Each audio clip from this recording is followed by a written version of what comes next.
महाविकास आघाडी सरकारच्या काळात तत्कालीन गृहमंत्री अनिल देशमुख सहाय्यकाच्या माध्यमातून लाच घेत असत असा आरोप बडतर्फ सहाय्यक पोलीस निरीक्षक सचिन वाझे यांनी केला आहे। या संदर्भात गृहमंत्री देवेंद्र फडणवीस यांना पत्र लिहिल्याचं वाझे यांनी सांगितलं। या पत्रात जयंत पाटील यांच्या नावाचाही उल्लेख वाझे यांनी केला आहे। नार्को चाचणीसाठीही आपण तयार असल्याचं वाझेनं वृत्तसंस्थेशी बोलताना सांगितलं। अनिल देशमुख यांनी मात्र हे आरोप फेटाळले आहेत। सचिन वाझेचे आताचे आरोप फडणवीस यांची नवी खेळी असल्याचं देशमुख यांनी म्हटलं आहे। सचिन वाझेशी आपला काहीही संबंध नसल्याचं स्पष्टीकरण जयंत पाटील यांनीही दिलं आहे।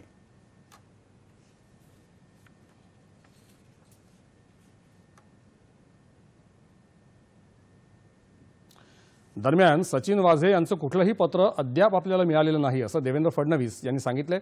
या संदर्भात कुठलीही नवी माहिती मिळाली तर त्याची चौकशी केली जाईल असंही फडणवीस म्हणाले।